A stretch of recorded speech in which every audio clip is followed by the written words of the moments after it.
Con thấy bà 103 tuổi rồi mà răng của bà vẫn còn chưa rụng hết đấy. Răng của bà vẫn còn. Con đây. Vâng, kiểu này còn nhai được thịt không bà? Dạ được chứ. Tức là mổ gà là bà vẫn ăn được thịt gà đúng không? Bà 104, 103 tuổi nhưng mà bà vẫn còn đi, thậm chí bà còn đi nhanh hơn mình di chuyển camera còn gần không kịp. Cưới nhau được mấy năm rồi mà chưa có con? Thì ở với nhau đó 11 năm á.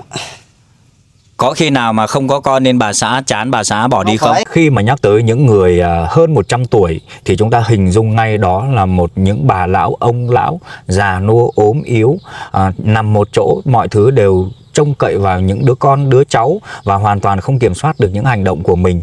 Nhưng mà không, bà cụ của chúng ta vẫn luôn luôn minh mẫn, vẫn có thể đi lại một cách bình thường và cái công tác vệ sinh cá nhân bà vẫn làm một cách trơn tru hàng ngày. Chưa dừng ở đó, bà còn sở hữu trong mình một đứa con trai út rất cao to, rất đẹp trai và đặc biệt ở đây đó là có phẩm chất đạo đức tốt, có hiếu với bà, chăm sóc bà hàng ngày, hàng tháng và hàng năm. Nhưng rất không may đó là cuộc đời của anh chàng này xảy ra một biến cố đau buồn trong cuộc sống và cái nỗi đau đó vẫn còn dai dẳng cho tới tận bây giờ. Chi tiết nội dung của câu chuyện này sinh động và hấp dẫn như thế nào, Cú Đúc TV xin mời quý vị và các bạn tiếp tục theo dõi màn hình để chúng ta vào khai thác sâu hơn. Xin mời. Bà đi lom khom rồi.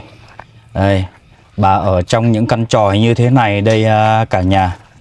Đấy, trong cuộc sống này rất hiếm khi mà gặp cái trường hợp nào mà bà có tuổi như thế này rồi nhưng mà bà vẫn có thể đi lại được bình thường nhá. Đây, để mình vào đây tâm sự với bà một chút nha quý vị, xem bà có trả lời những câu hỏi của mình một cách trôi chảy và xem bà còn minh mẫn hay không nhé. Ông nhà mình còn không bà? Chết rồi, mất. Ông mất rồi hả? Mất rồi 6 năm nay rồi. Ông mất được 6 năm nay rồi. 6 năm. Thế ông nhà mình thọ bao nhiêu tuổi? Ông 29 nữa. Bà 59. Ông sau là 59. Còn ao trước là chị già rồi. Tức là ông nhà mình là mất khi ông nhà mình bao nhiêu tuổi bà còn nhớ không? 5 năm. 59 năm. Tức là ông nhà mình sinh năm 1959 à? Chắc vậy á. Ông biết. Dân tộc không biết không? Tức là ý của bà nói là dân tộc thiểu số thì rất ít khi nhớ về cái tuổi của mình. Nhớ. Nhưng mà khi mà ông mất ấy, ông có cao tuổi chưa? Chưa. Ông đã già chưa? Ông còn trẻ, răng đồ còn nguyên. Ông còn trẻ, răng đồ còn nguyên. Nhưng mất rồi mà ba con cũng còn đang ra mà ông mất rồi thì ba mất răng đồ. Bà chia sẻ một câu chuyện hết sức vui vẻ quý vị. Tức là sau khi ông mất đi thì bà gãy răng luôn. Đây nè, giờ có còn kìa hả? Vâng. Vậy. Con thấy bà 103 tuổi rồi mà răng của bà vẫn còn chưa rụng hết đấy. Răng của bà vẫn còn. Con đây. Vâng, kiểu này còn nhai được thịt không bà? Dạ được chứ. Tức là mổ gà là bà vẫn ăn được thịt gà đúng không? Đây là một trường hợp hết sức đặc biệt và quý hiếm trong cuộc sống với quý vị. Theo như bà chia sẻ với mình là mình hỏi câu hỏi nào thì bà cũng lĩnh hội được hết và trả lời mình được hết. Chứng tỏ là bà vẫn còn đang rất minh mẫn quý vị. Con đứa trẻ bạn đứa trẻ không đó rồi 5-3 năm chia rồi chuyện đó mà về nói chuyện con qua đó đâu. Ý của bà muốn nói là năm ngoái năm kia thì bà nói chuyện còn sõi, tức là cái khẩu âm của bà phát ra còn được rõ nét, còn bây giờ thì nó không được rõ nữa rồi. Nhưng mà bà nói con vẫn hiểu. Bà so với độ tuổi của bà nói như thế là quá hoàn hảo và quá tuyệt vời rồi. Thế bà một mình bà sống ở trong cái căn tròi này thôi à? Dạ. Tròi đây rồi đây. Vâng, thế thì hai cái. Chắc là cháu bà cũng lớn hết rồi đấy nhỉ? Lớn hết rồi mà không có còn như bà đâu, ở nhà con tức là con cháu là ở dưới nhà chứ không nên ở với bà đúng không? Không, mấy đứa cháu để đi làm hết. Đi làm hết, vâng. Không còn đâu. Vâng, thế bà ở một mình thường xuyên như thế này bà có thấy buồn không? Hồi trước ở bên này, ở rồi trai con mà cũng buồn chứ mà chứ ở với ai nữa. Không có ai ở đó đâu. Vâng, tức là mình vẫn cảm thấy buồn, nhưng mà mình phải chấp nhận bởi vì không có ai bầu bạn với mình. Có con chăm sóc cho bệnh này. Có con ốc chưa? Có một mình ốc chăm sóc được nước nấu ăn đồ. Thì mai có nó, nhưng không có nó cho chắc không có ai cho ăn. Ý của bà chia sẻ là bây giờ bà vẫn đang còn một đứa con út, thì con út đó là chăm sóc bà, nấu cơm và cho bà ăn. Thế hiện tại đồ hết. Vâng, cho ăn. Vâng, thế hiện tại thì bà có còn nấu ăn được không? Không. Bà không nấu ăn được hả? Không có nấu ăn được. Cha này là chê, con trai này được. Cam được. Vâng. Con trai này có được đâu. Làm chê không à. Vâng, con hiểu ý của bà nói là tay trái của bà bị tê, kiểu nó không còn linh hoạt nữa, còn tay phải thì vẫn có thể nắm giữ và cảm giác được như thế này. Hai cam ăn á, thì cam dây cha. Là cái trai này có làm được đâu. Tức là tay này là bà không hoạt động được, còn tay này bà cầm lên bà ăn được đúng không? Ăn mà ăn con bóp nơi. Bóp nơi. Bà chia sẻ là bà ăn là bà dùng tay bà bốc thôi. Chứ còn để mà cầm đũa cầm thìa là không được nữa đúng không? Được đâu. Tức là tất cả những cái lời nói tương tác của mình dành cho bà là bà hiểu được hết, và bà trả lời một cách rất là trơn tru. 103 chuẩn bị chớm sang 104 tuổi. Đây là một bà lão có một sức khỏe trên cả tuyệt vời quý vị. Những gì mà Cô Đúc TV tương tác với bà, nói với bà đều hiểu hết và tương tác lại với mình như nước chảy, chứng tỏ một điều rằng là bà lão này có một cái sức khỏe trên cả tuyệt vời. Đây là sức khỏe trời ban đấy. Con thấy có nhiều người là 80-90 tuổi, người ta già lắm rồi, người ta không. Đây con chơi trái mắt mỗi về người ta không còn minh mẫn nữa, người ta nằm một chỗ thôi. Vâng. Vâng. Nhưng mà bà đã chuẩn bị bước sang 104 tuổi rồi, nhưng mà bà vẫn nói chuyện với cái thế hệ trẻ cháu như vậy. Vẫn trả lời câu hỏi của cháu một minh mẫn như thế, là bà có một cái sức khỏe cho thấy là rất tuyệt vời á bà. Cái này là cháu chúc mừng cho bà nhá. Bà vẫn biết nói lời cảm ơn dành cho mình. Thế thì hàng ngày thì bà ở xung quanh tròi này thì bà làm những gì? Không có làm gì đâu. Không làm gì hả? Làm cái gì đâu. Thế bà cứ ngồi một chỗ như thế này thôi à? Dạ cho ở nhà của dạ con cháu cho ăn. Có con đây con ăn, cho ăn. Vâng, tức là đồ nước, đồ con cho ăn không? Vâng. Ý của bà nói là bây giờ bà không làm được cái gì nữa. Trước đó thì bà có thể làm được, còn bây giờ bà không làm được là toàn bộ làm ba nọc kia, ăn uống nấu ăn đi được. Đi nuôi đồ được. Tức là năm ngoái á là bà vẫn có đi núi được. Đi nuôi được cái ngàn đấy.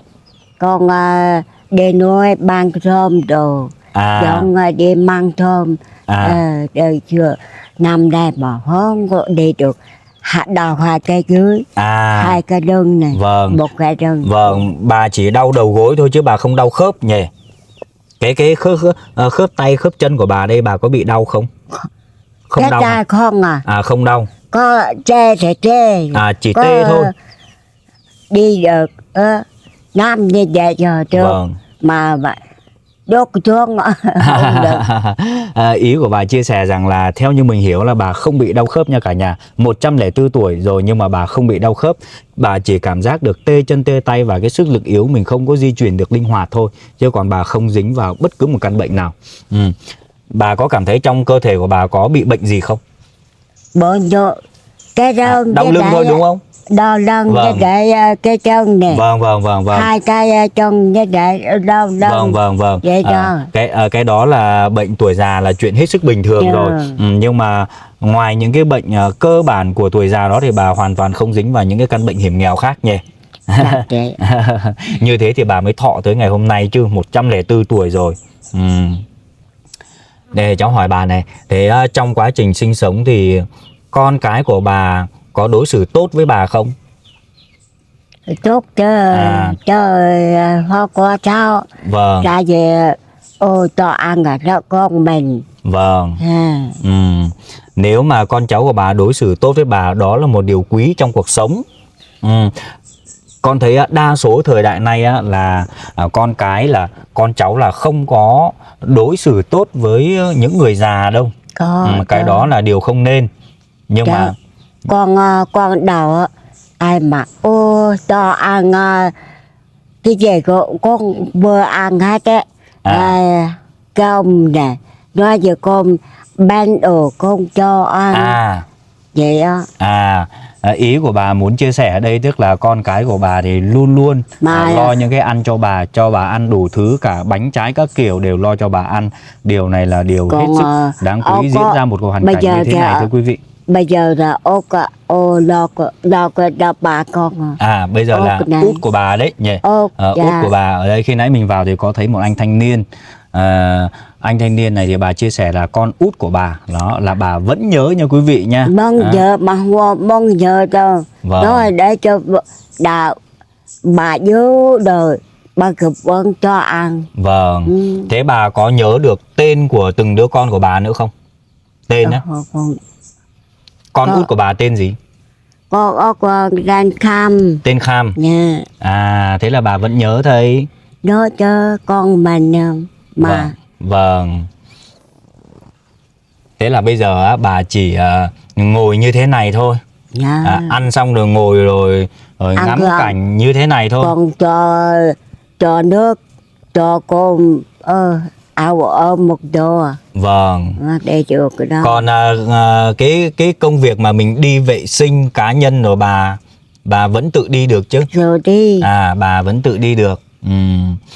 Theo như bà chia sẻ thì những cái công việc nấu ăn cho bà ăn là con cái cho bà ăn. Còn cái công chuyện mà bà đi vệ sinh về cá nhân của bà ấy, thì bà hoàn toàn có thể lo được khoản đó nha quý vị. 104 tuổi rồi. Đây là một điều hết sức độc lạ trong cuộc sống của chúng ta. Bà cho con quay sơ qua cái chòi của bà nhé. Chúng ta cùng đến với căn chòi của bà sinh sống hàng ngày. Anh chào em nhá. Em đang làm gì đấy? Chuẩn bị nấu cơm. Chuẩn bị nấu cơm hả? Theo như bà chia sẻ em là con út của bà đúng không? Đúng không? Đúng rồi. Năm nay em bao nhiêu tuổi rồi? Năm nay 40. 40 tuổi, đã có vợ chưa? Vợ bỏ lâu rồi. Vợ bỏ lâu rồi. Thế nhờ em mặc áo xíu tí anh quay nhỉ. Có anh thanh niên là con út của bà. Một tí nữa mình sẽ tiếp cận với anh ấy để khai thác chi tiết hơn câu chuyện của gia đình bà. Giống như quý vị nhìn thấy trước màn hình là căn chòi của bà thường xuyên sinh sống với đứa con út ở trong này. Nó như thế này đây. Khi vô trong thì chúng ta có thể nhìn thấy những cái nồi son nồi, những cái nắp nồi được xếp hết sức ngăn nắp đâu ra đó, chứng tỏ anh thanh niên là một người hết sức siêng năng. Đây, bây giờ mẹ già yếu, không làm được bất cứ một điều gì nữa rồi, thì con út là thay mặt cho toàn bộ gia đình để chăm sóc cho mẹ già của mình. Như bà già vừa mới chia sẻ trước đó đấy, thì bà có chia sẻ thật là con út của bà là lo toan cuộc sống, tức là nấu ăn, nấu uống, đun nước, nói chung tất tần tật toàn bộ lo cho bà hết. Vô trong căn chòi này thì cũng không có gì quý giá cả quý vị. Đây là cái chiếc gùi truyền thống của bà con Đắc Lay dưới này. Đấy. Khi mà vào trong khu vực này thì chúng ta rất dễ để bắt gặp những cái căn chòi bé nhỏ như thế này nha. Khi bước vào đây thì nếu như mà chúng ta mà hiểu lầm thì chúng ta còn cứ tưởng rằng đó là một cái chuồng gà của người dân ấy, chứ không phải nhà ở. Nhưng mà thực ra đây chính là nhà ở của bà từ xưa tới giờ nha quý vị. Đây, chúng ta nghiêng nhẹ qua cánh phải đây. Đây cũng là một căn chòi. Căn chòi này là giường trên chòi này là của bà đúng không bà? Bà ngủ. Bà ngủ trên này đúng không? Đây. Ui, ở đây có bậc thang như thế này thì bà còn leo được không? Được. Bà còn lên được không? Được. Ôi, bà nhà mình có tuổi lắm rồi nhưng mà bà vẫn có thể đi lại và leo lên được những cái bậc như thế này để lên cái giường ấm áp của mình nhá. Bà lên cũng khá là thanh thoát phết đấy. Khi mà đang trẻ tuổi 70, 80 thì mình không nói, nhưng mà bà đã chập chững bước vào tuổi 104 tuổi. Trong này là giường của bà đúng không bà? Giường của bà. Thế giường của bà thì con không thấy bà có nệm ấy. Thế chăn đệm của bà đâu? Hả? Chăn của bà đâu? Chăn đắp ấy, mền ấy. Đây nè. Ô thế thì cái sạp này cứng như thế này mà bà vẫn nằm được, bà không sợ đau lưng à? Không. Bà không sợ đau lưng á? Không có cái gì mua chiếu mua gì hết á. Có tiền mua chiếu rau. Tức là bà chia sẻ là bà không có tiền mua nệm và mua chiếu. Bà nằm dưới sàn như thế này quý vị này. Đấy, bà cụ nhà mình là thường xuyên nằm dưới sàn như thế này mấy chục năm qua cho tới tại thời điểm bây giờ. Ôi trời ơi, khổ quá bà nhỉ. Cô chơi. Đây, xem bà nhà mình xuống này. Bà vẫn đi lại bình thường. Bà chia sẻ là năm ngoái bà còn lên núi được nha quý vị nha. Thường đồng bào Đắc Ray ở dưới này người ta hay có những cái khu vực nương rẫy ở trên núi ấy, là năm ngoái thôi, mới năm ngoái đây thôi là bà vẫn có thể lên núi lên dãy được, làm được những công việc đồng áng. Nhưng mà bà chia sẻ là chớm bước qua năm nay là bà không thực hiện được điều đó rồi. Sức khỏe của bà đi xuống. Nhưng mà khi mà mình bước vào thì thấy bà mình như thế này là Cô Đúc TV rất mừng cho bà. Bà vẫn còn khỏe. Khỏe so với lứa tuổi của bà đấy quý vị. Còn so với những lứa tuổi trẻ thì mình không có nói tới.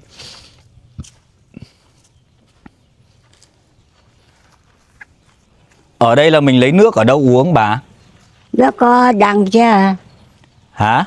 Nó có đằng xa. Bà bắt nước ở tít ngoài kia về uống hả? Bắt nó có trên đó. Đúng. Rồi con hiểu rồi. Đây là nước của bà uống thì bà dẫn về như thế này và tích trữ vào từng cái can như thế này để mình mở xem nước có ra không nhá.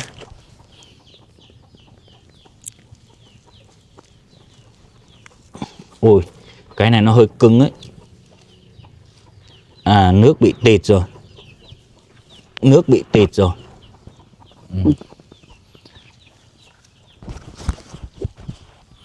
Cái nguồn nước ở dưới này thì rất là eo hẹp nha quý vị nha. Nên là các hộ gia đình ấy luôn luôn chuẩn bị những cái can như thế này để mình trữ nước để mình uống. Cái nguồn nước ở đây là khan hiếm lắm. Còn đây là cái chuồng gà của bà. Đây, chuồng gà của bà đây. Ở đây thì bà và con bà có nuôi gà nữa.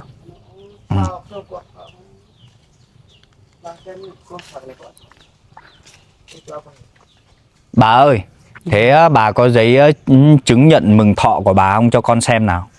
Mà bệ nó. Bằng khen của bà thôi. Bà có bằng khen nữa hả? Bà bằng khen gì đấy? Tức là bà có bằng khen cao tuổi thưa quý vị. Để bà lấy cho chúng ta xem nhá. Để con đọc sơ qua xem nào. Đây, quay cam trước này không biết quý vị có đọc được không, nhưng mà Cô Đúc TV chứng nhận một điều cho quý vị nhá. Thiếp mừng thọ 100 tuổi bà Trăm Lé Thị Lớ, sinh năm 1923 thưa quý vị. Đấy, bà nhà mình sinh năm 1923. Tức là vào cái thời kháng chiến chống Pháp ấy. Thời đó còn đang chống Pháp cơ, chống Pháp kịch liệt vào thời đó. Đây, bà có tận 3 cái bằng như thế này. Đây là Hội Người Cao Tuổi Việt Nam mừng thọ 90 tuổi. Cái này là 90 tuổi rồi, lâu rồi. Còn cái này là mừng thọ 95 tuổi. Theo như con út của bà chia sẻ thì cái bằng khen mà thọ 103 tuổi là quên ở dưới nhà quý vị ạ. Quên ở dưới nhà rồi. Đúng rồi, năm 1923 thì đúng là 103 tuổi. Quý vị ạ, năm nay chuẩn bị bước sang tuổi thứ 104. Ôi thế con chúc mừng bà nhá. Vâng, bà không những thọ mà bà còn có một cái sức khỏe rất là ổn định và còn minh mẫn trong từng lời nói của mình nữa. Ôi điều này là tuyệt vời đấy. Thực sự mà nói thì Cô Đúc TV cũng luôn luôn mong muốn mẹ của mình ấy có cái tuổi thọ như thế để ở với mình lâu hơn, để mình có thời gian chăm sóc cho người già lâu hơn. Quý vị biết không, cuộc đời con người chúng ta sinh ra trong trái đất này nó ngắn ngủi lắm và nó chỉ được một lần duy nhất thôi. Thì chúng ta cố gắng ở càng lâu, tận hưởng càng lâu thì càng tốt bấy nhiêu. Và khi chúng ta sống thì chúng ta cứ làm hết tất cả những gì mình mong muốn, để khi chúng ta ra đi chúng ta không bao giờ hối hận điều đó. Nhưng mà mình hy vọng là chắc là mẹ mình cũng thọ thôi, bởi vì mẹ nhà mình là một người phụ nữ rất là mẫu mực, ok, đàng hoàng. Thường thường những người như thế thì sẽ được ông trời ban cho nhiều thứ quý vị. Bà có đói không bà? Bà có đói không? Cho Bà đói hả? không, giờ con đói mà ít. À, cũng đói mà ít Chứ hả? còn nấu ăn. À, thế là con đang nấu cơm cho bà để bà ăn đấy nhỉ? Dạ. À. Em đang nấu ăn đúng không? Dạ, đúng rồi. À, em ra đây anh nói chuyện với em một xíu nhỉ? Mang Ở đây ra để mình nói chuyện, nó. trò chuyện với con út của bà một tí xíu nhá. Khóc. Sao thế, khói hả? Đói khói. À, em cầm luôn cái rổ rau ra, anh thấy em đang làm rau ở trong đó đấy. Em cầm cái rổ rau ra đây, mình nhặt cho nó thoáng mát một chút. À, rau ngót phải không hay là rau gì đấy? Một rừng. Hả? Rừng. Rau gì?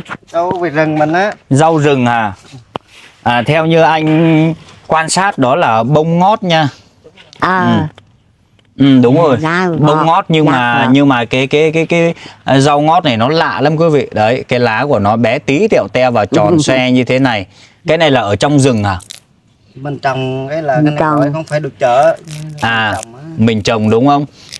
Còn rau ngót anh thấy thường thường cái bông nó phải to, một lá của nó là phải to gấp 5 lần cái lá này cơ.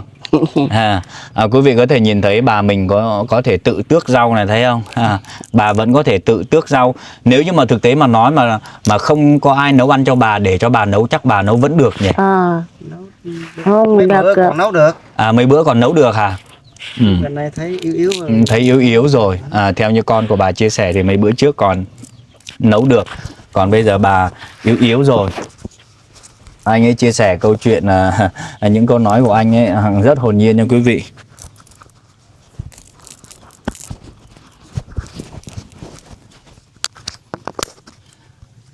Anh trai nhà mình năm nay bao nhiêu tuổi rồi nhỉ? 40.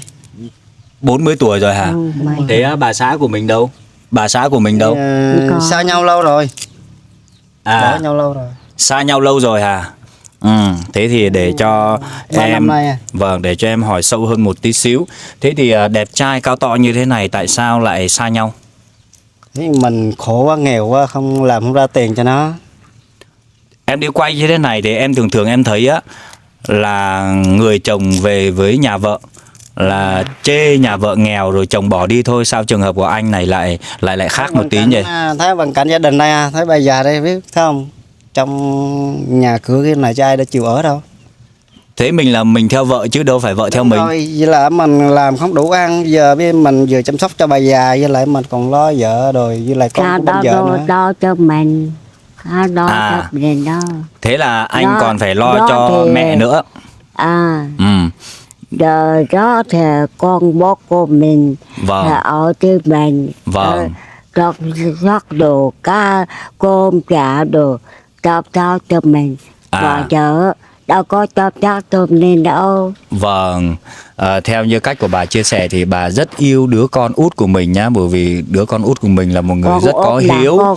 Theo như anh chia sẻ sơ qua ấy thì anh còn phải lo cho mẹ. Đấy, nên là sẽ không có thời gian lo cho bà xã của mình. Trong điều kiện kinh tế thì đôi khi thiếu thốn một chút, bà xã đã không chấp nhận điều đó và đã rời xa anh đi, và để cho hai mẹ con sống như thế này quý vị. Đây cũng là một điều đáng buồn đấy. Chị ấy bỏ đi lâu chưa? Lâu rồi, mình dắt con cô vợ đi lên sông Pha làm bên đó, làm rẫy bên đó. Xong nó nghe em của nó đi làm ở ngoài Nha Trang kia. Xong đi theo xong là dắt chồng bây giờ luôn. Là sao? Đây là đi lấy chồng xong là lấy chồng giờ luôn á. Chồng khác. Lấy chồng khác. Lấy chồng khác. Ý là anh đi làm việc ở sông Pha, đèo sông Pha tức là đèo lên Đà Lạt ấy đúng không? Sau đó thì bà xã của anh đi lấy chồng khác hả? Đi lấy chồng luôn. Rồi con của bà đâu có chịu, tới bây giờ cũng vậy, con bà đâu có chịu đâu mà bà vẫn ở gì được với chồng mới đây á. Thế thì anh với lại là vợ của anh đã có con chung chưa? Chưa có con. Cưới nhau được mấy năm rồi mà chưa có con? Thì ở với nhau đó 11 năm á. Có khi nào mà không có con nên bà xã chán, bà xã bỏ đi không? Phải, bà nói chung là bà hết kinh rồi, bà có 11 đứa rồi mà. Bà có chồng cũ á. Chồng bà chết. Em Bà hiểu rồi. Mới ưng với em. Vâng. Thế thì em hiểu rồi. Tức là trước khi á, là mình đến với nhau là bà đã có một đời chồng và đã sinh được 11 đứa con rồi. Là chết 7 còn 5. Sinh được 11 đứa nhưng mà qua đời 7 còn lại 5 thôi. Bây giờ bà đi lấy chồng mới, con của bà không đồng ý nhưng bà vẫn cứ cố tình để bà lấy. Đó. Thế anh với bà đó có giấy đăng ký kết hôn không? Không. Ở trong này mình chỉ sống với nhau như thế, mình không có đăng ký giấy kết hôn à? Thì phải có chứ, nhưng mà bà thì đâu có nói với anh chị để qua mình để rước mình về ở đâu. Chỉ ở lần quán vậy à. Ý là mình cứ ở lung tung như thế, cũng không nghe thấy người ta ngỏ lời là rước mình về, đúng không? Mà bây giờ có thằng chồng đây cũng vậy, cũng ăn ở vậy không à. Quý Nó có gì lo nữa, nhà cửa mình có rồi với lại chòi mình làm tới 3-4 cái chòi đó, hay chồng ở vậy đâu có làm thêm chòi khác đâu. Vâng. Nói chung làng sớm người ta cũng nói, làng sớm nói ở tại sao mà ở với thằng Út đó mà không chịu ở, tại sao kiếm ông chồng cái đó mà giờ ăn cắp mà giờ ăn trộm vậy mà nó giờ làm biếng. Đi mót xong là lúa là đem về nhà mẹ ruột nó. Xong rồi không có tiền mua thuốc hút á, là coi như xúc gạo đi bán. Đó mua thuốc hút. Rồi em hiểu câu chuyện của anh nói. Tức là anh là một người siêng năng chịu khó mà không lấy. Ở với em á là đâu có thiếu gì, nói chung là tiền bạc vàng bạc thì nói chung không có nhận gì tiền cho nó đeo, mà điều cái không thiếu thuốc men gì cho nó. Lại cơm ăn cá thịt đồ có đủ hết á. Rồi. Theo như anh chia sẻ thì chị đã bỏ đi được 3 năm rồi hả? 3 năm. Thế sao anh lại không đi kiếm bà nữa? Kiếm nữa ở trong làng mà, cũng làng chung thôi, ở Xóm Đậu. Không, ý là tại sao anh lại không đi lấy thêm vợ mới nữa? Không. Mình một đời đó cũng ớn. Khi mà mình nhắc tới tại sao lại anh không đi kiếm vợ nữa thì bà giật mình một phát. Nguyên nhân gì bà lại giật mình như thế? Con bảo con của bà đi lấy thêm vợ nữa, bà giật mình có ý là không muốn cho lấy á, là nguyên nhân như thế nào? Sao trời cho chứ mà trời nó có đi đâu, cho bác cô mẹ thôi. Tức là không chịu đi đâu, ở nhà chăm mẹ thôi. Thế thì anh là một người con rất có hiếu ấy. Điều này là điều rất đáng quý trong cuộc sống. Bà có cảm nhận được là con của mình có hiếu với bà không? Có thương bà đúng không? Cho mẹ cho nấu cơm cho mẹ nước bốc nước rồi. Vâng. Nước nấu nước rồi cho mẹ bước. Vâng. Có một bên cho con ốp đây. Vâng. Vâng. Theo như bà chia sẻ thì bà luôn luôn tự hào về đứa con út này của mình. Tức là luôn luôn yêu mến quý đứa con của mình, bởi vì đứa con của mình đã có một cái đạo đức có hiếu đối với người già rất tốt quý vị. Để yêu nó để buông chơi vợ nói con chôm chắc cho mẹ ở chừng nào mẹ có sống lại mẹ con cho mẹ ăn thôi. Vâng. Không có ai cho ăn đâu. Vâng. Là vậy. Thế là người vợ kia của anh là không có thương mẹ đúng không? Không. Đến nỗi bà già nhớ mà biểu lên thăm bà già mà nó không chịu, nó là không có thứ gì cho, đem lên cho bà già, ngại mất cỡ ở với nhau nó phải 1-2 năm. Ở đó 11 năm rồi mà tại sao không có chút tâm lòng để mà đi lên thăm. Vâng, thế thì trong quá trình mình chung sống với nhau như thế thì vợ của anh có thương bà không? Không. Không thương bà hả? Chắc không. Thương thì phải qua thăm, đâu có xa lạ đâu mà tự như làng đây mà lên đây đi bộ được có nửa tiếng đồng hồ cho mấy đâu. Vâng, thế chị vợ nhà mình là bao nhiêu tuổi rồi? 52. 52 tuổi. Lớn hơn 10 tuổi đấy. 10 tuổi mà. Lớn hơn anh 12 tuổi. Thế tại sao anh lại lấy vợ già thế? Mình nghĩ mình lấy người già để cho nó can đảm hơn, không có đi ăn chơi rồi hẹn hò này kia nọ. Mình cứ tưởng tượng vậy thôi, mà ai ngờ đâu trong thời gian sống đã coi như hơn 10 năm mà rốt cuộc bỏ đi cũng như thường thôi. Vâng. Theo như tới bây giờ anh không suy nghĩ tính gia đình hết á, bây giờ anh cho lo cho bà già thôi. Vâng, theo như cái nghĩ của anh ấy là mình sợ những người trẻ mình cưới về sợ nó lại không đủ chững chạc để lo toan trong cuộc sống, để mình quyết định lấy người có tuổi hơn để chững chạc hơn trong cuộc sống. Nhưng mà không ngờ thì cái mong muốn của mình lại không được như ý nhỉ. Mình tính không bằng trời tính. Mình tính không bằng trời tính. Trong cuộc sống luôn là như vậy quý vị. Một người đã có cách nghĩ như thế rồi và mình thực hiện như thế nhưng cuối cùng thì vẫn bị đứt đôi. Nói chung là trong cuộc sống này thì nó kỳ lạ lắm. Những thứ mà mình tính toán chi tiết ti li thì kết quả của nó lại ra trái ngược. Còn những thứ mình chả cần tính toán gì, mình cứ thế mà mình làm thì lại ra kết quả đẹp. Luôn luôn như vậy cuộc sống. Em thấy anh có một bộ râu hơi bị đẹp ấy. Đâu có. Tí nữa cho em quay sát một tí để có con dao lột ra luôn để chiêm ngưỡng bộ râu của anh một tí. Em nói hơi khập khiễng một tí nha. Để mà em quan sát kỹ á, là anh có bộ râu đẹp giống như kiểu là Chúa Giêsu ấy. Anh có biết Chúa Giêsu không? Hồi mấy bữa là tới ngực đây mà. Hồi bữa để râu dài như thế này à? Râu dài và tóc dài luôn. Tóc tới lưng đây nữa. Khi đi làm cưa cây cho họ là cái dính bột cưa đầy mình này mày hết à. Đó hết bán một lần. Thế anh cũng là một người đàn ông độc lạ trong cuộc sống đấy. Anh nghĩ như thế nào anh lại để tóc dài tới đây và râu dài lên như thế này? Sao? Mình hớt ra cỡ tháng rưỡi 2 tháng là nó dài à. Giờ mới nửa tháng đây tới đây à. Nên là thấy có khi là dâu mình cũng thế luôn đúng không? Mới cạo được 2 bữa nay à. Cạo được 2 bữa là nó mọc dài như thế này rồi. Thế thì thôi anh cứ để như thế cho lạ đời nhỉ. Mấy bữa là mình đi làm mệt nhiều á, bây giờ mình không có cạo không gì hết. Đôi khi đi xuống làng để mua đồ ăn là ai cũng nhìn cũng hỏi, nói làm cách nào mà sao rau nó mọc gì đâu mà nó đều đẹp. Mình nghĩ rau mình xấu mà nó đẹp gì đâu. Không, râu của anh là đều đẹp ấy. Em thấy là rất là đặc biệt đấy. Đặc biệt mới lại là cái gương mặt của anh đẹp trai nữa. Cái này có thể nói là nam thần ấy, đẹp trai chứ bà nhỉ, con của bà đẹp trai ấy. Nếu như mà anh này mà có điều kiện mà chăm sóc cái nhan sắc của mình, làn da mình trắng trẻo, mịn màng, là tướng tá này là hơi bị bắt mắt đấy. Có cái bộ râu kèm theo cái bộ râu nữa. Bà có thấy con bà đẹp trai không? Đẹp không? Bà thấy đẹp không? Đẹp chứ. Thấy chưa? Ngay cả bà 103 tuổi mà vẫn còn khen con của mình đẹp trai. Như thế là đúng. Mình xa bây giờ không được, cho nên là không đi xa. Không mà cũng làm rạy với ông anh bên đó ở Sofa á. Mình nghĩ mình đi xa thì mình nhớ mẹ quá, với lại mình nhớ tròi rồi. Tuy không có cái thứ gì trong tròi mình điều cái mình đi xa mình là nhớ.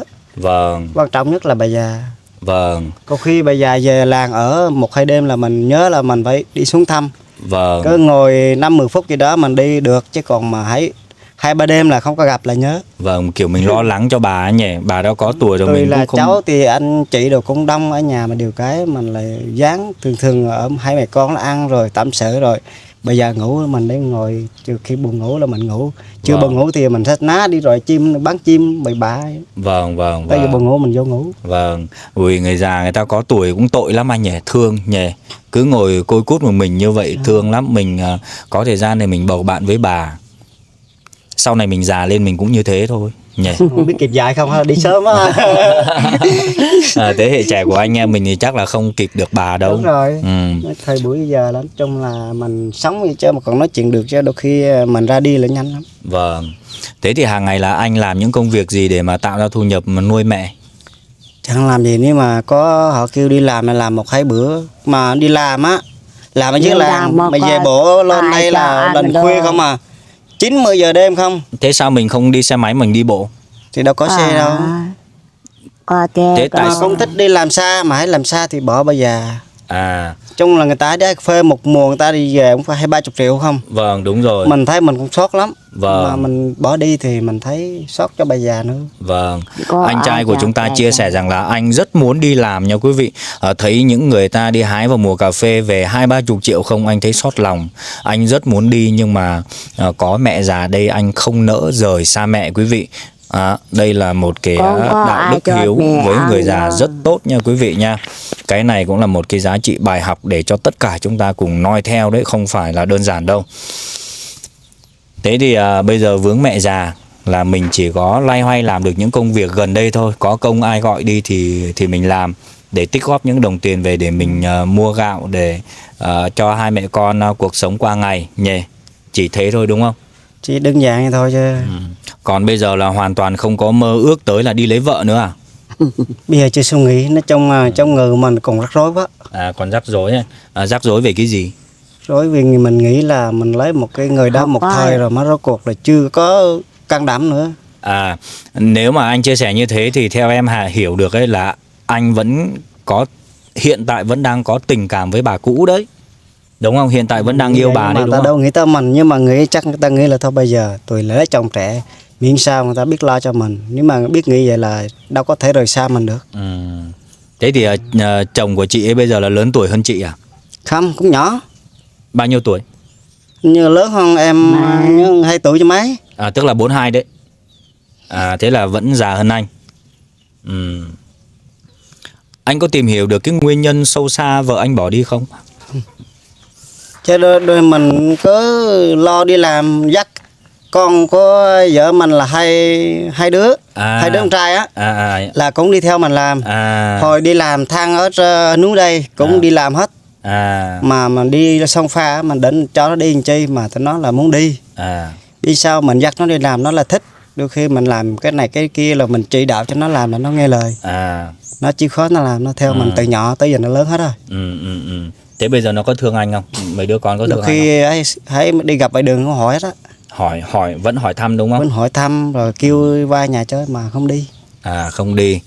Tức là anh ấy chia sẻ là anh ấy có thường xuyên đi làm, trước đó khi hai vợ chồng còn đang sinh sống với nhau ấy, là anh ấy đi làm đâu thì anh ấy thường xuyên bảo ban dắt hai đứa con của chị ấy đi làm cùng anh. Tức là ba bố con đi làm cùng nhau ấy, nhưng mà đi làm xa quá, không biết một thời gian thì vợ anh ấy ở nhà lại bỏ đi lấy chồng mới rồi. Có khi nào mà anh đi biển biệt đi lâu như thế thì vợ ở nhà thiếu thốn tình cảm lại muốn vun đắp với một tình cảm mới không? Đó là mình không đoán được. Đôi khi mình đi làm xa, lúc mà đi hái cà phê á, lúc mà anh chị rồi ở đây trong Bà Già qua Bà Già á, là cũng làm một thời, cũng làm được một mùa. Đi làm được 4 tháng, bà ở nhà bà cũng nhớ. Đôi khi mình về nhà cái bà làm giặt luôn. Bà làm sao? Bà chửi mình, bà nói tưởng chết luôn, đi đâu lâu người ta đi mà người ta về hết rồi, mà đây mà 30 Tết mà mới về. Đấy, thấy chưa? Chắc là nguyên nhân sâu xa là do anh đi biển biệt, không quan tâm tới vợ nên vợ mới đi. Thì mình nghĩ mình làm kiếm đồng tiền ra nuôi vợ nuôi con chứ đâu phải mình đi ăn chơi ha. Đôi khi bà còn nghĩ rằng là anh đi biển biệt rồi có bà khác anh không muốn về nữa đấy. Không à. Đây mình đi đâu phải mình đi riêng mình, lỡ mình giấu được vợ cho con, đây mà cả con của vợ, cả anh vợ nữa, anh rể nữa đi mà. Thế thì tại sao anh đi đâu anh không rước vợ đi theo luôn cho nó chắc chắn? Mình nghĩ bà lớn tuổi với lại bà bệnh rồi cũng bị cao huyết áp, chứ mình nghĩ thôi mình còn sức mình lo cho vợ, chứ giờ lấy nào vợ lớn tuổi hơn mình bắt đi làm theo đâu được. Đấy, chính vì điều đó, chính cái sự quan tâm có mà bà già rồi mà bà vẫn đi lấy được chồng trẻ nữa thôi. Anh thấy vô lý chưa? Cái đó là từ cái lương tâm, từ suy nghĩ thôi, chứ đó giờ anh không muốn suy nghĩ, không muốn đáp án cái gì hết á. Muốn yên tĩnh thôi. Thế bây giờ anh có thường xuyên gọi bà quay lại không? Không. Tức là bây giờ là cắt đứt luôn rồi đấy. Đôi lúc như đi mình đi làm với ông anh á, ở chỗ làng của bên vợ là nói chung mấy em vợ đồ cũng nói hết á. Nói biểu nhớ anh quá, chị cũng nhớ anh mà tại sao không có gặp anh. Mình cần gì mình đi gặp nó hoài chứ vậy, nó có chồng rồi mà mình đi chi nữa, mất công lên xích mích dễ chồng ta cãi lộn. Tức là chị ấy chia sẻ là chị vẫn nhớ anh tại sao không về? Biểu em của bà nói lại là nói nhắn lại với em, xong rồi để mình có cái chút gì đó để mình nhớ, nhưng mà mình không càng nhắc mình càng thấy bực bội. Càng thấy bực bội đúng không? Mình nghĩ cho đôi lúc mình đi làm rất là mệt mỏi mà tại sao mà bỏ đi. Ôm tiền là nói chung là không có ví, rồi là mình mua để 2 bao gạo, để tiền là 2 triệu để sợ bệnh đau này kia thôi. Xong nó lấy tiền đó xong nó đi làm cho đi theo người khác. Là cái đó là mình thấy bực bội không? Cho nên là tuy không có tính cái đồng bạc không có ví, mà đều có làm vậy nói chung là quá xúc phạm. Đúng rồi. Thế thì anh có tự xem lại bản thân của mình trong quá trình sinh sống với chị thì anh có nhậu nhoẹt nhiều hoặc là dính vào con đường cờ bạc các kiểu để chị chán không? Nhậu là có. Nhậu khi có đúng như không? là canh trưa đi làm là cũng phải xách một cái chai trà xanh phong độ À, là uống trưa nửa chai rồi tối vậy thôi. nhưng mà nhậu phê về có quậy không? Không, uống xong rồi có khi lên rẫy là qua thẳng bây giờ đây. À, tức là trong cuộc sống hàng ngày là mình không có uống say, không có quậy phá, không có cái hành động bạo lực gì với vợ con đâu gì. Trong là con của bà cũng theo mình lắm, mà đi lên đẩy cũng ở với mình đấy hết chứ không có đi. Mà ở nhà là hai anh em uống là canh lộn, nên là trách ra mỗi người đi theo mình một đứa. Ở với bây giờ nó một đứa, thằng con trai đời lớn á, còn trai nhỏ thì nó cũng chưa biết làm. Em hiểu rồi, em hiểu ý của anh nói rồi, tức là hai đứa con của người mẹ kia là đi với nhau là hay cãi lộn, nên là anh tách ra, một đứa ở với mẹ, một đứa ở với anh, đi theo anh ấy để đỡ cãi lộn nhỉ. Thôi thế thì bây giờ cứ cố gắng chăm sóc bản thân, chăm sóc mẹ già nhỉ. Sau này mình đi ra ngoài mình làm, mình thấy cô gái nào mà hợp ý ấy thì mình cưới sau giờ là nhỉ. mình chưa suy nghĩ tới, nhưng biết sau này á, là trời khiến cho mình cái đó là mình chưa đoán được. Nhưng mà trước mắt bây giờ mình lo cái thân mình trước cái đó. Thế sau này thì anh muốn lấy vợ trẻ hay là lấy vợ già? Cái đó là không đoán, mà mình cũng chưa có suy nghĩ. Trong cái lương tâm của anh ấy, bởi vì trước đó anh đã từng nghĩ rằng là mình sẽ lấy vợ già để mà chắc chắn hơn.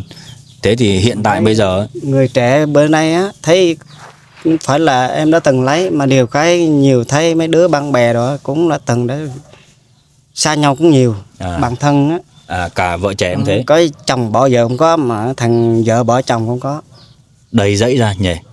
chung là quanh qua quanh lại mình thấy cái ám ảnh, thấy cái hoàn cảnh đó là mình thấy, nên mình chọn một người già để là đứng tội cho mình. Thế mà vẫn không thoát được. Mà vậy mà nó cũng trách ra được á.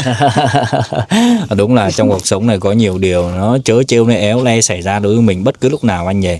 Nên mỗi lần đi xuống làng á là như mấy ông anh nó nói chẳng lẽ mà ở miết tới già.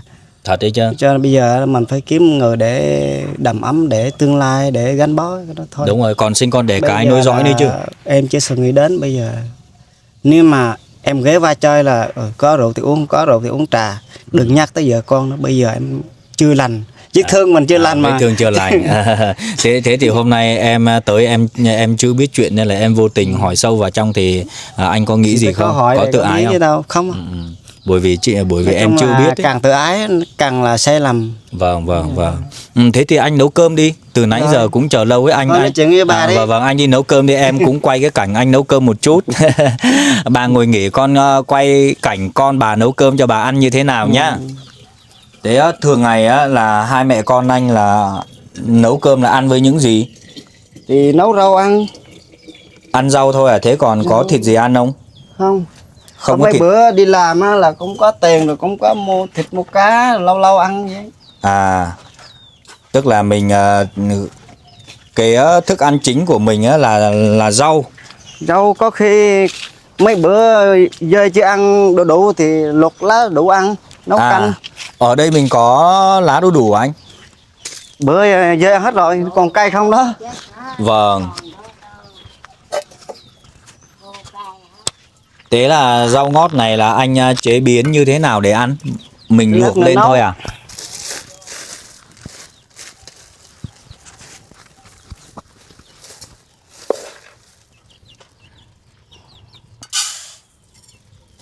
Đây, anh đang nấu ăn cho mẹ nhé. Nấu ăn cho mẹ và nấu ăn cho anh. Thế là mỗi một lần nấu là nấu 2 lon như thế. 2 lon. 2 lon như thế có đủ hai mẹ con ăn không? Đủ.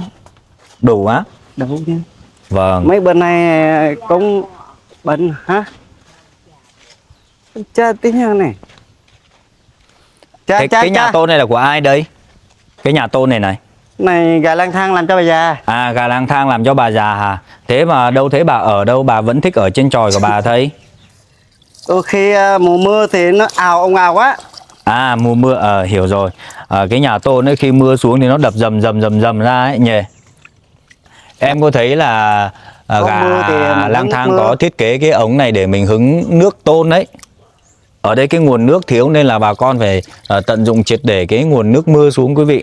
Đây, người mà thiết kế nhà thì đã thiết kế cái đường dẫn toàn bộ nước mưa từ trên rơi xuống dưới cái tẹt này để mình sử dụng.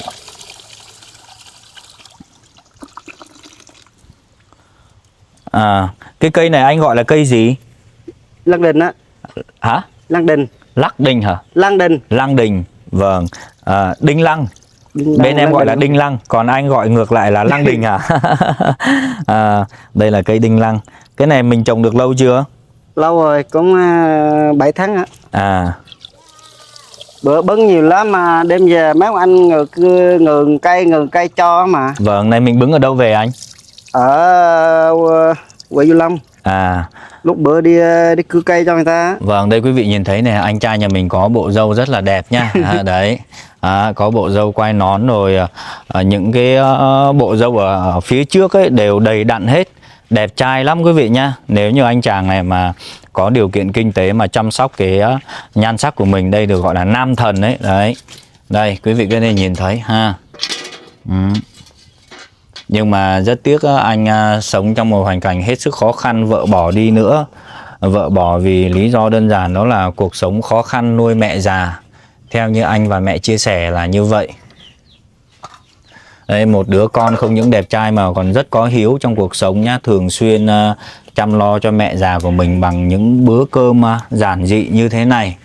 Muốn đi làm xa nhưng mà cũng không muốn rời mẹ của mình để đi kiếm tiền đấy quý vị. Bởi vì rời xa mẹ để mẹ già rồi không có ai chăm nữa.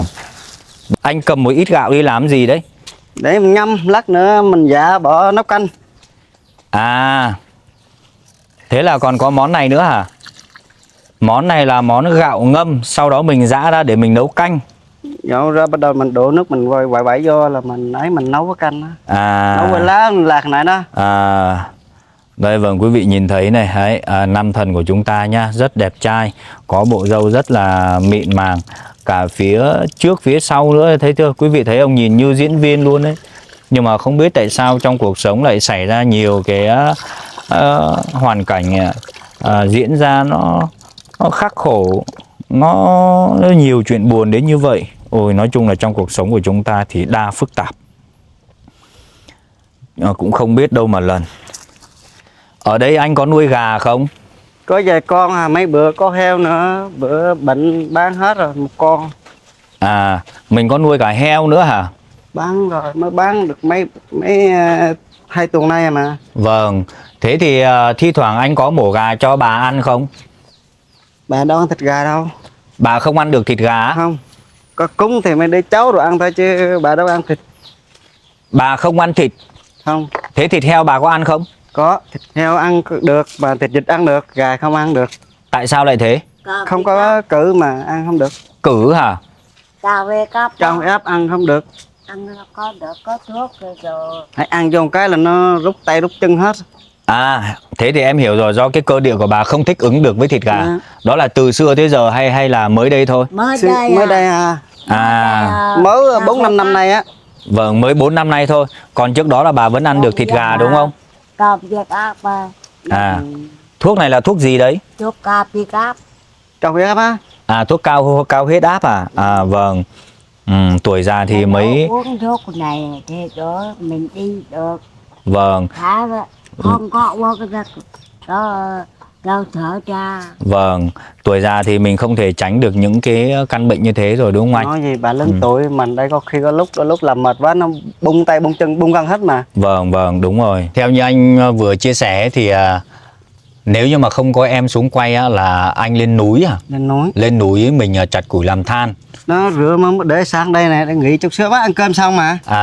Thế thì thường anh đi làm than thì một ngày anh làm được bao nhiêu tiền? Đâu cả tháng trời chưa có được bao 2 bao cho mấy.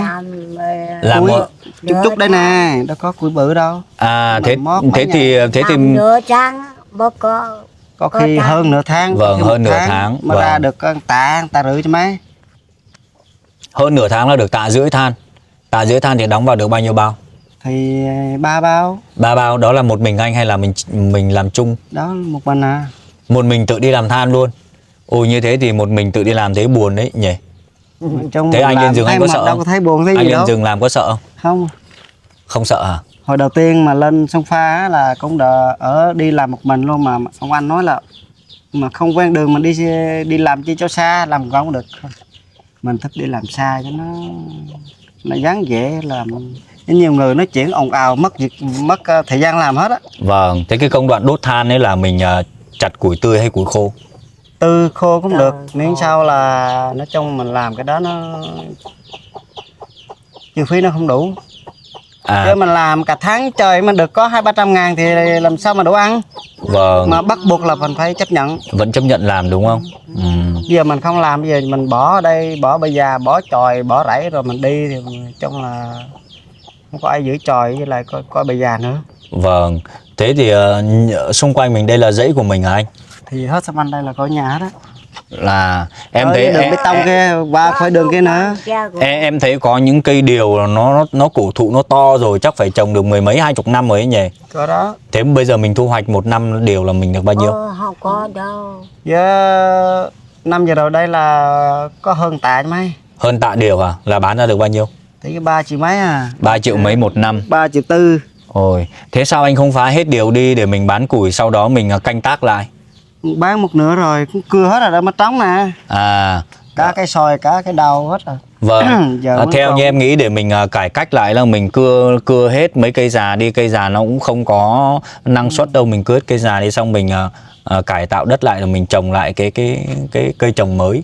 Nhưng mình cày lên thì mình phải có giống mà. Ăn mà 3 bữa không đủ mà làm sao mà tất cả mình phải đầu tư. Vâng. Đó, bây giờ mình đầu tư á là sang nước hồ có ở đây là mình phải tiền phải mua ống này, mua máy nè. Vâng. Nghĩ sao mua cái chục ký gạo mà ăn không đủ mà làm sao mà tới cái lo đầu tư được. Vâng. Mà đất đây bây giờ là nó chết rồi, bây giờ mình phải đào lên mà phải bỏ rất nhiều vốn, bỏ tiền phân á. Vâng, mình cưa mấy cây cổ thụ này đi để mình làm than mình bán, hoặc là mình bán củi cũng được vốn mà. Bán củi cũng đỡ hơn làm than thì bán lỗ lắm. Vâng, thế thì mình cưa đi mình bán củi ấy cũng tốt mà. Anh đã nghĩ tới cái trường hợp đó chưa? Thì định á là mình nghĩ thì nghĩ thôi, nhưng mà làm nó trước bước không tới. Chứ mình cứ nghĩ đâu trong cái đầu mình thôi là cái cây chầm gỡ ở đây nhiều quá nè, rồi mình tỉa bớt, mình để thấp thôi. Còn cây này dày quá mình cắt cho nó thưa bớt. Vâng. Rồi mình trồng cái gì mình trồng cũng được. Vâng. Đến là mình trồng dừa với là trồng ớt. Vâng. Nhưng mà giờ mình suy nghĩ á, mà mình chưa đủ điều kiện. Vâng. Mình chưa có điều kiện để làm. Vâng. Trong cuộc sống thì anh có hút thuốc lá đồ các kiểu không? Không. Hút cà phê, trà, bia không. Ấy già, thanh niên là hơi bị độc lạ đấy nhỉ. Có rượu là có. Trưa đi làm là họ cũng mua cho như là một chai trà xanh Phong Độ. 2 xị á. Tức là mình chỉ uống rượu thôi, còn thuốc này, cà phê, chè là không bao giờ. Không. Thanh niên này hơi bị đặc biệt đấy quý vị. Đám cưới hay là bất cứ đám gì á là ai mà bưng bia thì thôi cứ tự dùng đi. Có rượu, một chai rượu cũng được. Ấy già, thế là anh nhà mình đây cũng gọi là kỷ luật bản thân hơi bị tốt đấy. Dùng. Cà phê, trà cũng vậy. Từ xưa tới giờ trà luôn. Cũng vậy. Xưa giờ luôn. Chỉ mê rượu thôi. Rượu là uống tối, có khi tối cái nào cũng phải có, không có này. Nhưng mà mình mệt quá, mình không đi. Hay mình khỏe là mình đi mua, mà không có tiền, đôi khi ở nhà mà không có tiền thì mình đi thiếu 5-10 ngàn uống ăn cơm. Thường em thấy cái thế hệ trẻ này ai cũng biết uống chè và uống cà phê và thậm chí hút thuốc nữa, thì mà anh lại không, thì nguyên nhân là như thế nào? Không, đôi khi anh em hút á, gần mình á, mình không có thấy bay mùi. Đó. Có nhiều ta là người không hút á, là người khác hút là mình khó chịu. Còn em đây là không không? Cũng hút, người ta hút bình thường, mình đâu có thấy bay mùi khó chịu hết. Mình không thấy khó chịu gì hết. Không. Như thế tại sao lại không uống chè, lại không uống cà phê? Không có thèm thôi. Thế tại sao lại không uống chè, không uống cà phê? Sáng sớm đôi khi như ở nhà cúng kính đồ á, là có khách đồ á, là mình chỉ đi mua mình chế cho anh em uống thôi, chứ còn mình không uống. Không uống trà. Uống xong nó có bị làm sao không? Hỏi trà là uống vô thấy cái bụng nó khó chịu. Khó chịu. Thế còn cà phê? Cà phê cũng vậy. Tức là mình nói uống chung vào. là hồi đi phụ tài xế xe á, đi bốc vác á. Vâng. Đôi khi ông chủ là ông mua cà phê đó uống đi. Biết sao uống cà phê vô để mình thức, để mình đi xe đi ban đêm mà. Vâng. Đấy. Không. Một thanh niên cà phê, chè, thuốc không hút, thế mà vợ vẫn bỏ đi. Nói chung là không biết trong cuộc đời này mình muốn nói như thế nào nữa để cho nó hợp lý quý vị. Có rất nhiều cô gái là thèm những người chồng không rượu, không bia, không gai gú, không cà phê. Đây chính là mẫu người của mình đây ha. Chính là mẫu người của nhiều thiếu nữ thích ấy. Còn Cú Đúc TV thích đủ điều trên cuộc đời quý vị. Bia rượu, thuốc, cà phê, chè các kiểu Cú Đúc TV là rét được hết. Nhưng mà anh chàng này là thuộc vào mẫu người mà phụ nữ, chị em phụ nữ ưa thích nhá. Sau khi xem video này, nếu như mà quý vị chị em phụ nữ nào mà thấy thương thì cưới thẳng thừng và chúng ta tìm hiểu đến nhau nhá. Là một người rất có hiếu, một người rất chăm chỉ trong cuộc sống. Đấy, trước là mấy tệ nạn xã hội hoàn toàn không có dính vào. Đấy, hiện tại là độc thân, đây là nam thần, đang còn rất là đẹp trai nha quý vị nhá. Hôm nay em tới thăm gia đình của hai mẹ con anh ấy, thấy bà 103 chuẩn bị bước sang 104 tuổi, bà có một cái sức khỏe rất là tốt. Và bà có chia sẻ và tương tác với em rất là trôi chảy, là bà chứng tỏ bà mình có một cái sức khỏe trời ban cho đấy. Em rất là quý bà, với lại là cũng đồng cảm với cái hoàn cảnh của anh nữa. Nên là trước khi rời đi là em xin phép gửi tặng cho hai mẹ con anh những cái món quà nhỏ trong cuộc sống nhá. Tuy rằng là nó nhỏ bé nhưng mà nó chan chứa cái tình cảm của riêng em tới cho gia đình của mình. Đây, con gửi cho bà 2 phong bì nhá. Thường thường là chỉ được 1 phong bì thôi, nhưng mà hôm nay con gửi cho bà này. Đấy, cái phong bì này là con gửi quà cho bà nhá. Vâng. Đấy, còn cái phong bì này á là con mừng tuổi cho bà 104 tuổi nhá. Và chúc bà luôn luôn sức khỏe nhá. Còn vâng. Dạ. Còn cái phong bì này là em gửi tặng anh. Đấy. Đấy, để anh muốn mua cái gì cho bà ăn thì anh mua, phục vụ trong cuộc sống. Giống như anh chia sẻ và đi làm than nó khó khăn, lâu lâu thì vâng, nhà nó đâu có cho mình ghét cái gì, vâng. thôi. Anh cũng muốn đi làm nhưng mà vướng bà anh không đi làm được. Còn với cái tuổi này thì đi ra ngoài làm kiếm tiền vô tư nhỉ. Vâng, một mùa cà phê kiếm mấy chục triệu bình thường. Nhưng mà do anh vướng bà nên là anh không đi làm được ra tiền. Để chứng tỏ mình bà không chết. Vâng. Bà bột cháu. Bà lại cứ nói thế. Con cháu còn cầu mong cho là những người mẹ người bà mình sống lâu hơn. Đấy. Đi làm mà không được. Vâng, vì vướng vào bà. Dạ. Ở người mẹ. Vâng. Quý vị thân mến, trong video này quý vị suy nghĩ như thế nào? Bà nhà mình 104 tuổi, hoàn toàn minh mẫn và có sức khỏe dồi dào. Song song với điều đó thì bà đã sở hữu được cho mình một đứa con út rất là có hiếu trong cuộc sống. Ngoài cái sự có hiếu, anh là một thanh niên rất trẻ khỏe và đẹp trai nữa. Nhưng mà rất tiếc là trong quá khứ của anh đã xảy ra nhiều chuyện buồn trong cuộc sống. Điều này đó là những điều thường xuyên xảy ra trong cuộc sống của chúng ta muốn tránh cũng không tránh được. Quý vị suy nghĩ như thế nào xin bình luận bên dưới. Và bây giờ đã đến lúc Cú Đúc TV xin khép video tại đây và hẹn gặp lại quý vị trong những video tiếp theo. Xin chào. Bye bye. Bà vẫn còn nhớ bye bye nhưng nhìn bà dễ thương nhỉ. Rồi con cảm ơn bà nhá. Chúc bà luôn luôn sức khỏe. Rồi cảm ơn anh nhá. Thôi trong cuộc sống thì mình cứ luôn luôn nỗ lực đi anh nhỉ. Nói chung là mình nỗ lực bao nhiêu thì sau này trời sẽ cho mình nhiều hơn thế nhỉ.